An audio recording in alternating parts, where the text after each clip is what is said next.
Welcome to the We Are VIP podcast. Each week, your host, Casey Hasten, Director of Recruiting at VIP, will bring you valuable insights from thought leaders, introduce you to incredible companies, and bring you tips for landing your dream job from our team of executive recruiters at VIP. And now, Casey Hasten. Welcome to the We Are VIP podcast, a podcast devoted to adding value to your career or candidate search, brought to you by VIP. I'm your host, Casey Hasten. I'm an executive recruiter, director of recruiting with VIP, and your all-around hiring guru. Today, you know it's my absolute delight just to bring you thought leaders and people who are going to share with you inspiration and ways to land that next job in slightly different ways sometimes. And so today's no different. So today on the show, I'd like to welcome Michael F. Schein, author of the Hype Handbook and owner of Microfame Media. We're going to get this right. He's passionate about helping others build trust and clout among their target audiences. He believes that if you want your message to reach a large audience, you need a presence and a platform that shines. That's what we all want, right? So today he joins us to discuss his philosophy and how it can help job seekers gain recognition in order to land their next role even faster. Welcome to the show, Michael F. Schein. Oh, well, thank you for having me. It is so great to be here. And so I want to kind of talk about the elephant in the room. Why is it Michael F. Schein?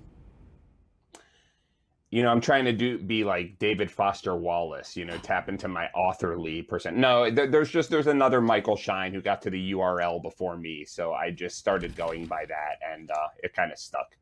Interesting. I had a guest on one time, and in real life, he goes by Randy. But in all his other stuff, he goes by his full name, his full first, second, and last name.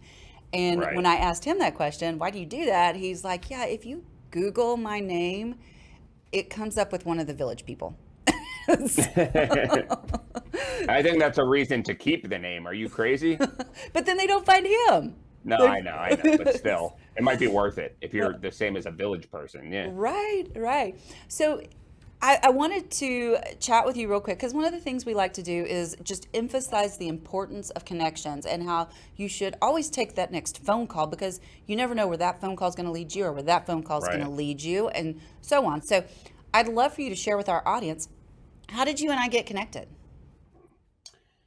So a very lovely woman named Rachel Pitts put us in touch. She is somebody whose podcast I was on. Her co-host is a woman named Gina Tremarco, who I met at a conference years ago. And we connected really by telling uncouth jokes to each other from like the minute we met. We were like within 10 minutes saying like really offensive, like humorous things and cracking up. I don't know how we both knew that the other one was a kindred spirit in that way, but we kept in touch for years and became friends. And when I published my book, I knew she had a great podcast, and she had me on, and I met Rachel that way. Rachel really liked the book a lot and used it to drive a lot of elements of her business and her marketing, and she connected the two of you. I mean, me to you. Yeah, and that connection goes just a little bit further because, and I didn't realize this at the time, but Gina Tremarco, who's also been on the show, and you're right, she's very funny. That's why she has an improv group, right? But she had shared with me an article that you wrote like over a year ago. And I was just like, I was so amazed when you like commented on it. I was like, oh my gosh, this guy is commenting on my stuff. This is so cool. And so it's really kind of full circle to now have you on the show after your book is published. So again, thank you for being here. It's my pleasure. Thank you for having me. This is great. You have a great show. Thank you. We like it. We're pretty excited about it. So, and our listeners love to learn new stuff all the time. So I know you're going to kind of give them a different spin on how to get noticed today, right? So yeah, I think I would hope so. Yeah. And I read a story in your book, and before we dig in, because I kind of want to give them an idea of what we're going to be talking about today, about, and I can't remember which principle it was, but you were talking about how when you want to get attention, you find someone, and correct me if I'm wrong here, that kind of stands for the exact opposite of what you stand for. And you were talking about Gary V. Mm-hmm. Am I saying that correctly? Yeah, I would say that a person or an idea, right? So in my case, Gary Vaynerchuk, Gary V, is a big internet guru who, very famous and certainly in my niche. And he had this concept about 10 years ago, still has it, but he was all about it 10 years ago, that the only way you can become successful now, especially in the world of social media, is by working like a dog, promoting yourself from the minute you wake up, which should be at 3 in the morning, to the minute you go to bed, which should be at 2 in the morning. And, it didn't make a lot of sense to me because that works really well if you're a full-time social media promoter. But if you're running a business where you're actually working on the product or service itself, that's very challenging. Plus, it's a terrible way to live. It's not very, elegant or efficient. And so, because I was selling at the time a structured approach to content creation where it wasn't about brute force, I wrote this article in Inc. magazine that said why Gary Vaynerchuk is flat out wrong. And I was very respectful, but I called out his ideas. And he heard about it very quickly. And this was at the very start of my business, so I didn't have much cachet at the time. And he recorded a video calling me by name and was very agitated. All his followers, who were very dedicated, blew me up and talked about what an idiot I was. And it was the start of my career. I mean, it made me a known figure. I kind of rode on his coattails. But you can do that with an idea too. I just think the important thing is to have a very firm, strong point of view, because human beings are much more attracted to being against things than they are to being for things. Even if we feel like we're very nice people, it's really encoded in our DNA to be that way. So you can take advantage of that. So again, going back to those interesting concepts, this is not something we hear every day, is that, we are programmed to be against things, right? So let's kind of give our audience just a little bit of background real quick. So your book shares 12 fundamental strategies for creating and leveraging hype, kind of like this, for the good, right? So what does hype mean and how does it influence others? Yeah, so traditionally, hype is a negative word. I can't tell you how many times I've heard people who like the book say on social media, "Don't be discouraged by the name, this is a really good book." But I did that on purpose because, to me, I define hype simply as any set of activities that gets a group of people highly emotional so that you can direct them to take a certain action. So the action you get them to take could be terrible. It could be a religious cult, doing horrible things, but it can be wonderful. Martin Luther King used these same exact strategies to get people to accept what were then very alien concepts to white America. But the idea is that the psychological principles of how human beings behave, and specifically how human beings behave in groups, are what they are. There are evolutionary reasons why we don't see the world accurately, why we get very worked up and irrational when we're in groups, because we're the most social animal on Earth, certainly the most social mammal. And you can either say, well, I don't want anything to do with that for whatever reason, or you can say, listen, that's the way the world is. There's nothing moral nor immoral about it. And as someone trying to do good in the world, as long as I'm not lying and as long as I'm not harming people, I'm going to tap into these mass psychology principles to get my ideas and my products and known, or to get someone to hire me, or to get someone to invest in me. And I choose the latter. So. Well, and what I'm hearing is that you're, saying to use those principles to kind of create that following, just like Martin Luther King did. So, Yeah. And one of the tips you share in your book is to create a community of acolytes to further your cause. So how does this relate to our job seekers? How can they build and lean into their network to help them expedite their job search?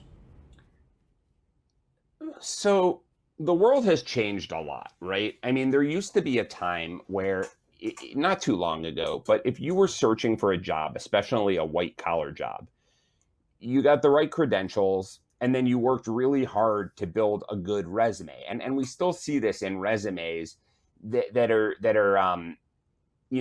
what do they call chronologically oriented. That's what we all do first, right? It's I had this job for 8 years and I did this and I did this and I did this, then I had this job and I had this job. But we're in this world now where people are judged much more frequently by what they've done and what they've created and what their reputation is versus what experience you had. And the more prestigious and really high paying the job is, the more that's the case. So I can't tell you how many times I've seen someone who was having trouble sort of dropping their resume, sending their resume out and getting a job and couldn't get a job, maybe during a recession or during a transition, who then said, you know what, I'm going to go into business for myself. And they started some kind of consulting business or, a website or a podcast. And before they knew it, they were getting job offers because they had done something really interesting. The other thing is we all use these services now like LinkedIn and this and that. Many of us get jobs that way, and that's good. But at the same time, if you're part of a tightly knit community of highly influential people, you will never lack for a job again. If there's a group of people that you're closely tied into who are movers and shakers, and you get into a position where you need to be hired and you've nurtured those relationships, you won't even have to send resumes out, right? So really the principles are one and the same. So what you want to do is turn yourself into a highly recognized entity in your niche. And what you also want to do is be working behind the scenes to sort of, as I call it, build a secret society. And I talk a lot about hype artists, people who seem like they have these big followings and these big public personas.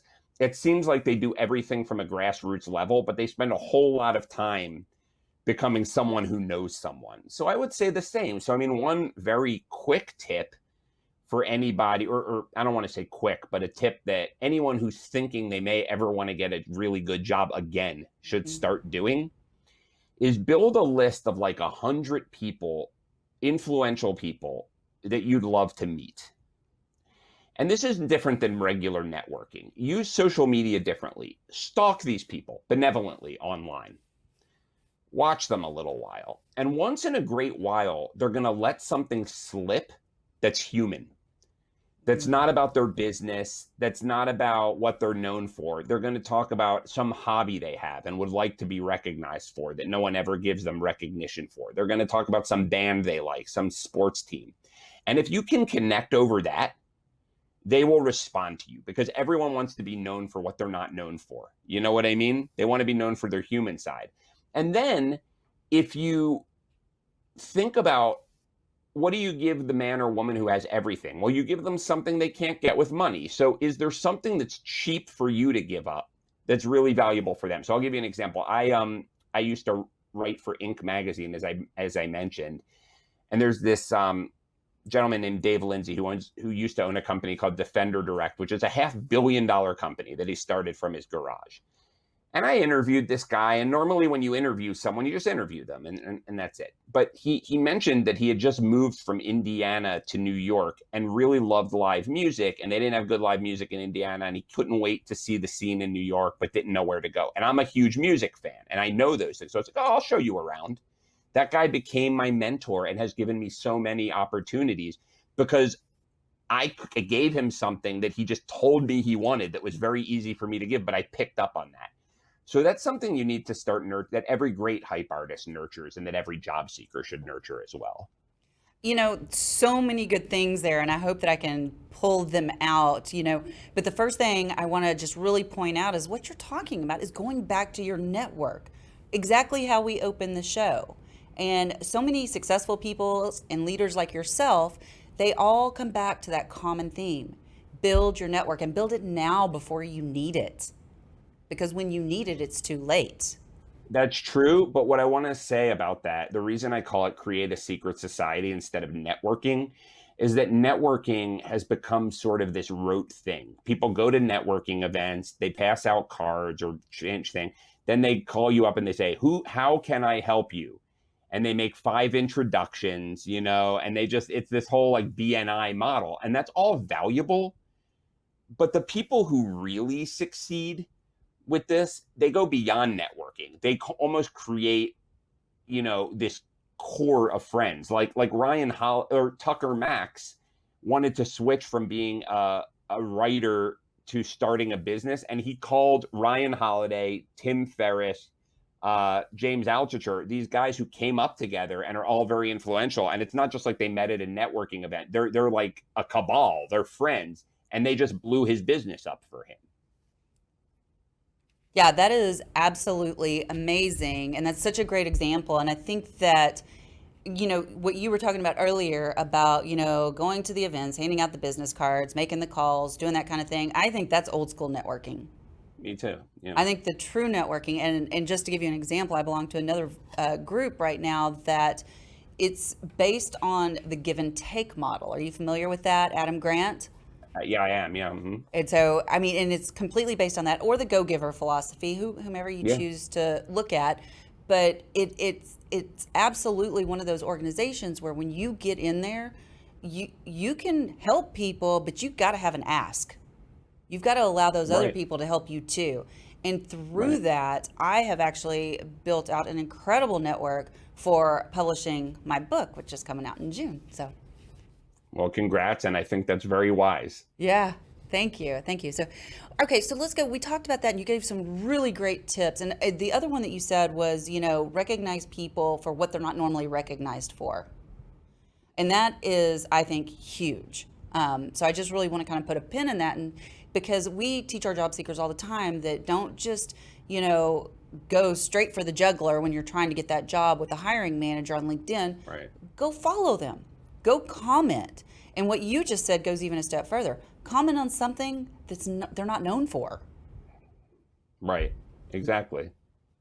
Are there any other? Oh, go ahead. Oh, go on. No. No, I was just going to say, are there any other tips like that you would give when it comes to leveraging your LinkedIn platform? Yeah, LinkedIn is such a wonderful tool because it facilitates the warm connection. So what I do, this is loosely related to hype, but it's also my core concept of micro fame, that in the digital age, you don't have to be famous. You don't have to get on the Oprah show, although that would be nice. You need to get famous with the mini Oprahs, right? You need to, like, if you're in the seafood industry, there's some seafood Oprah out there who's doing seafood content, right? So, and that's much more doable. I don't want to say it's easy, but it's much more doable, right? So LinkedIn is a really perfect platform for that. So let's say that, it's funny, in every niche, there's probably between 15 and 50 podcasters, bloggers, YouTube people, whatever, who have all of the influence. And if you crack that circle, it'll look like you're everywhere at once. So imagine if you start creating content and you post it on LinkedIn on a regular basis. And then imagine if slowly but surely you seek out, using some of the methods I talked to before, this 15 to 50 influential people, and you add them to LinkedIn, right? And a certain percentage of them joins you. Now, you're producing content and creating content and you're posting it. As far as they're concerned, they don't know if they saw that content on NBC or on Oprah or on LinkedIn. It just crossed their path at some point, So eventually you're famous to them. And so one day you reach out to them and you say something like, here's a good idea. You have, let's say, a podcast or a blog, and you say, listen, Joe Influencer, I'm doing a roundup article on the top 25 CEOs of blah, blah, blah. You're on my short list. Would you like me to do it? Now, a couple things go on. They've heard of you before. They don't know where they've heard of you from. They're like, oh, wow, I'm so honored. Michael F. Schein reached out to me. The famous Michael F. Schein, whose content I've been seeing for 6 months. Wow. My ego just got stroked and I'm going to get some exposure. You're coming in as a buyer instead of a seller. Now, when it's time to have a conversation, they're going to be very receptive to giving you what you want. I did this to promote my book. When my book came out, I made a list of the top 100 podcasters in consumer psychology and marketing. And I've told everybody that I did this, and some of the people have hired me as a result. I said, I wrote them an email that said, hey, I'm doing an article on the top 25 marketing podcasts, psychology podcasts for marketers, because it was in Psychology Today. You're on my short list. I'd like to have you on the show. In the article, oh, by the way, I have a book. I'd like to see if it's something you would consider, almost as an aside. Mm-hmm. And they had been seeing my stuff for months. So all of them reached out to me, and I did this blitz of podcasts forever. So it's very easy to make yourself look bigger than you are and make people thankful that you reached out to them and want to give you opportunities instead of begging them, can I pick your brain, or whatever else we say. So true. So true. So let's kind of shift gears just a minute away from LinkedIn, and let's say, okay, we've gotten our audience, we've gotten our interview with the hiring manager. So what about interviewing? How can you hype yourself up for the interview in a way that demonstrates confidence but still humility? Yeah. So in an interview, I would say that it's really important to draw a distinction between one great way of being humble and confident at the same time is knowing what your unique ability is. This is a concept I got from Dan Sullivan from Strategic Coach. Like, I know that I'm uniquely good at a couple of things. I'm a very, very good writer. I'm really good at bold ideas. I'm really good at solving front-end problems quickly, right? That allows me, when I'm in a sales scenario, which is my version of an interview, I'm trying to get people to commit a lot of money to working with us, to say to people, I'm really bad at a lot of things. I get lost all the time, and they laugh, and then I'll say, because it's true, and I'll say, yeah, I'm not really the most organized guy in the world. Fortunately, I have people to help me with that. But when it comes to talking about my ability to come up with really contrarian and revenue generating marketing campaigns, creating content, I don't use qualifying words. I never say, I think I'm good at that. I guess I'm good at that. Whatever. It's, when I write your articles for you, we can expect to generate a large uptick in revenue. So people don't like braggarts, but they also will trust when you speak directly. So if you say about your core competencies, I guess, I think, I win, they're going to take you at your word. You guess, you think. So there's a time and place. There's a time and place to be humble and to say, I guess, and I think. When we started this podcast, my voice got played back to me, and I said, oh, I can't stand my voice. But I'm okay saying that, because why not? That doesn't affect the reason I'm here. Nope. And I want to just, again, such good information. And I love that, because I guess I hadn't really thought about that. And it goes back to that psychology about, exactly how people are going to perceive you if you say, I guess, I think, and all that kind of stuff. But what I really want to go back to is the fact that you talked about the Unique Ability Program, which I'm a huge fan of as well. So I would highly encourage our audience that if you don't know what your passion is, this is one way to find it. Really go through this program by Strategic Coach. It's called I think just Unique Ability, right? Is that what the program is called? Yeah, I took their signature 3-year program, which I found very valuable. And that was their big, that's like their core kind of concept. But yeah, it isn't cheap, but it was pretty game changing for me. Yeah, I think you can just get the workbook too. It's probably not going to be as intense as that. You can. But the workbook would be helpful and probably a little bit more affordable. Oh, yep. This is it. There it is. Here you go. Unique Ability 2.0 Discovery. I think that's the newest version. And you're welcome, Strategic Coach, for that plug. Yeah, exactly. So I love that. So also in your book, you share ironclad tactics to make people adore you. I want everybody to adore me. But what if you're a job seeker and you can tell the hiring managers maybe having some hesitations? How do you fix that? Some of what we talked about, but if you're sensing hesitation, it's really important to know that human beings are biologically reluctant to change. And this isn't just the typical like personal development stuff where it's like, change is hard, that kind of thing. We are set up so that if we encounter huge, rapid change, our cortisol level goes up, because in nature, that's a very dangerous thing. But gradual change, there's actually a threshold in our brain, in our neural pathways, that doesn't even pick up on small changes. And that's how magicians work. They distract you and move like something really slowly. So, and it looks like it pops over to the other side, and think about that. If everything turns orange and yellow really, really quickly in 1 second, that's a fire, right? But if it turns orange and yellow over 3 months, that's fall, and you don't even notice it till it happened. So a good way to sort of diffuse, and cult leaders do this a lot, a good way to get people to accept unusual, like if, let's say you're an unconventional hire, a good way to do that is don't get people to say yes to a big thing like hiring you. Break your ask down into 10 different parts. Get them to agree or accept little things along the way. And before they know it, it's like the frog being boiled in a pot. You'll have yourself a job.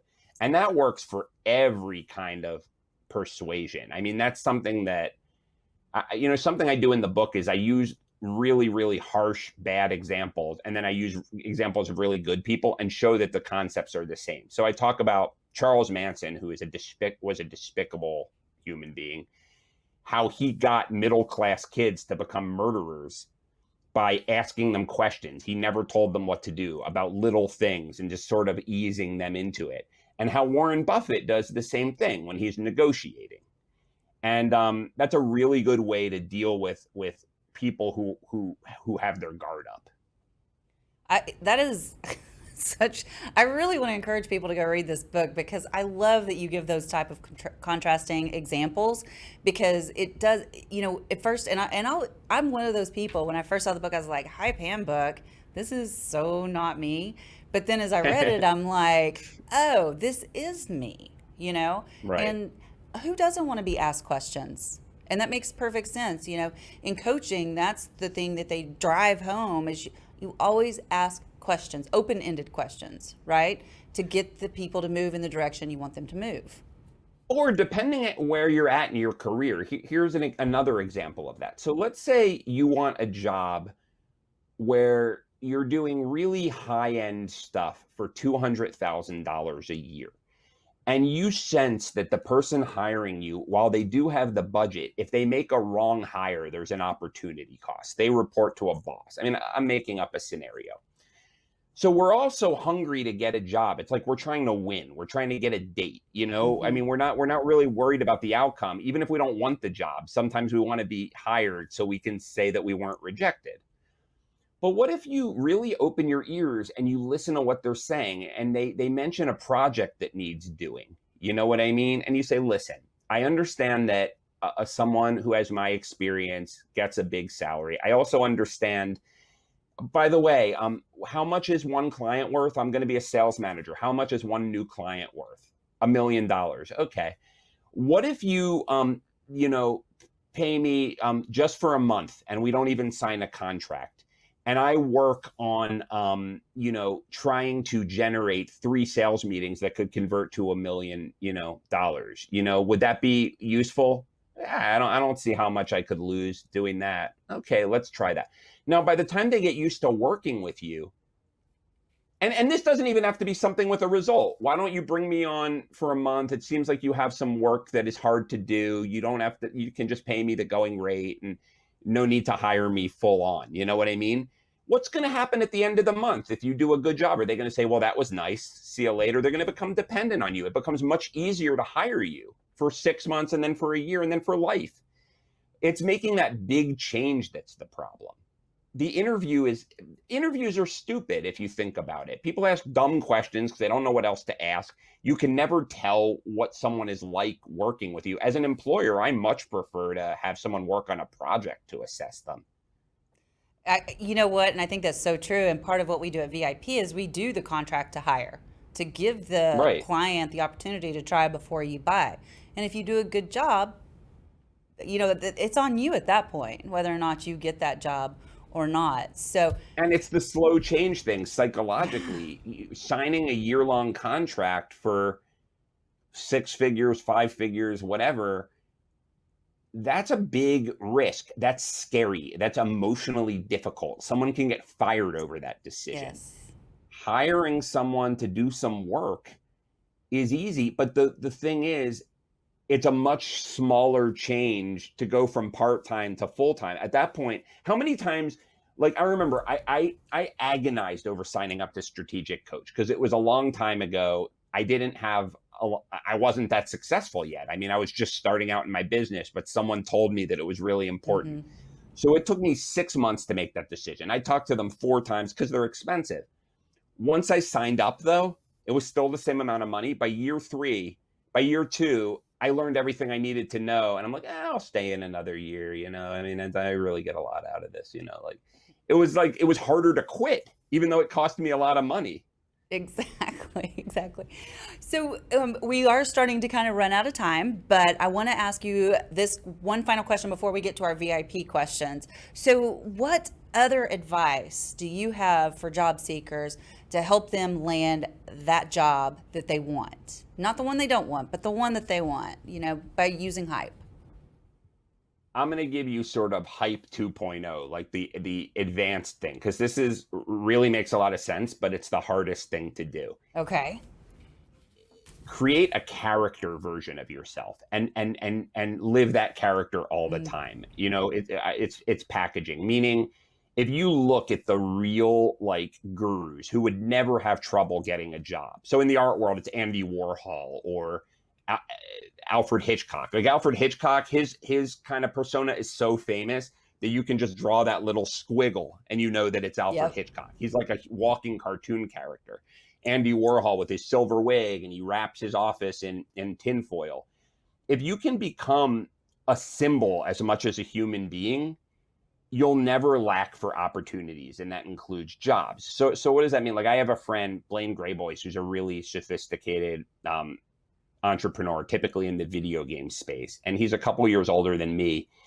And he always wears, I've never seen him without a scarf and black clothing and like sticking up hair.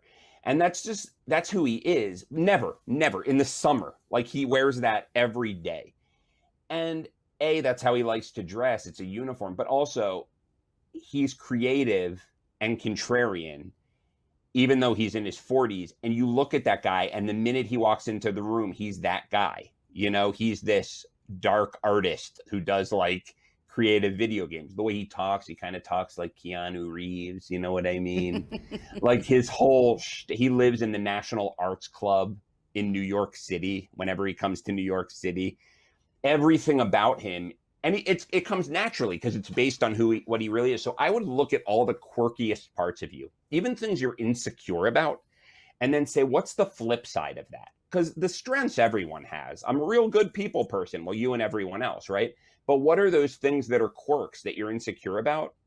Remember, the reason Andy Warhol wore a silver wig is because he was bald. So if you take those quirks and then you make it run through everything you do, you'll gain a reputation. You'll become known as a figure, as a character. And who doesn't want to hire a figure? Who doesn't want to hire that standout person? It's hard to do. It takes a lot of work. Even Andy Warhol once said, sometimes it's a pleasure to go home at night and take off the Andy suit. But it pays dividends. That is really good. We might have to have a follow-up conversation, just the two of us, talk about what my character needs to look like going forward. Okay, so wow, great information. I know people are going to have to go back and listen to this several times. I know I'm going to have to go back and listen to it several times because it's just more than I expected. But now I get to ask you our VIP questions. Are you ready? I am. All right. So if you were chosen to be one of the first colonists on Mars, what 3 things or people would you take with you? This is a very important question. I gave it a lot of thought. David Bowie. Oh, yeah. John Carter and Mark Watney. So David Bowie, the man who fell from Earth, Ziggy Stardust. You want to have an alien of that caliber on Mars. John Carter of Mars, right? He was like the first adventurer on Mars, right? From the old pulp serial novels. So we need him to fight the space monsters. And then Mark Watney was the guy from The Martian who had all the survival skills. He would be a really good person to have as well. So those would have to be my 3 people on Mars. It's so interesting because I get Matt Damon a lot, but it's the first time I got the character's name from The Martian. I looked it up, I have to be honest. I was thinking Matt Damon. I knew this question was coming. That's awesome. Okay. What is one thing you do each morning to set your day up for success? I write, I don't always write business stuff. I mean, I always have a creative project as well. There was a brief period of time right before the pandemic, like 6 months, where I decided I was going to exercise first thing in the morning. And it was really valuable because it gave me a lot more energy and this and that. But I stopped because I'm a writer at heart. It's what I've always done. It's the reason I'm energized by work. Like if I have to get up and do other kinds of work, it's harder for me to get out of bed. Not that I don't like it, but if I get up and write, it's my most creative time and it sets up that creativity. So yeah, I've done that for years. And whether it sets me up for success or not, I think it does, but because everything flows from that, but it's just part of me and it's something I need to do every morning.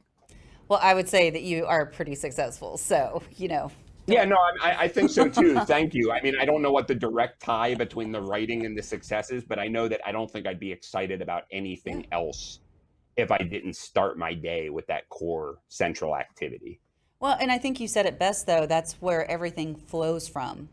And it helps you get into flow, right? And that's what the whole point of doing like any kind of morning ritual, whatever it is, it helps you gain that clarity so that you can go out and be successful and be focused on what you need to do.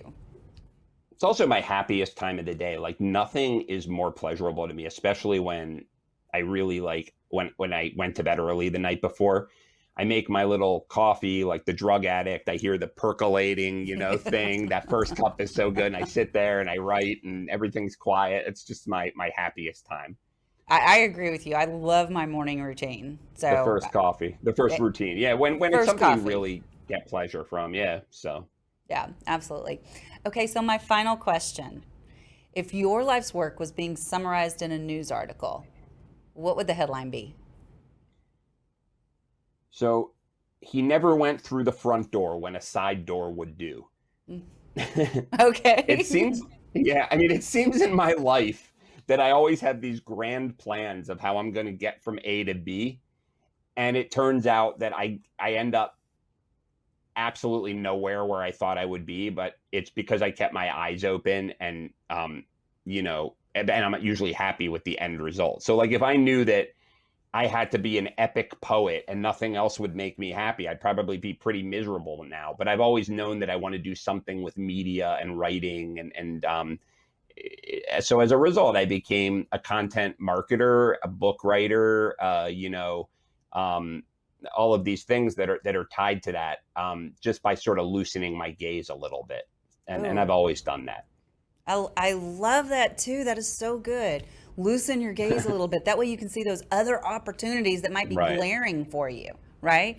So Exactly. I have a copy of your book right here, and I want to show it to everybody so they can see what it looks like. Michael F. Schein, the Hype Handbook.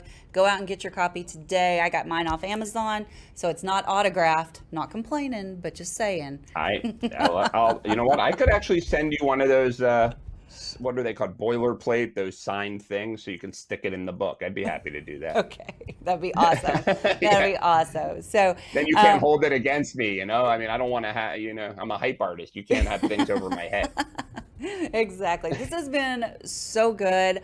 Michael, I definitely want us to stay in touch because I just see that there's a lot of things that can come out of this and other ways we can help our audience. So I just have one last thing to say to you. You are a VIP. Right back at you. And that's a wrap for today. Join us next week here on the We Are VIP podcast. We'd love to know how we can help you be a VIP. To find out more, log on to wearevip.com.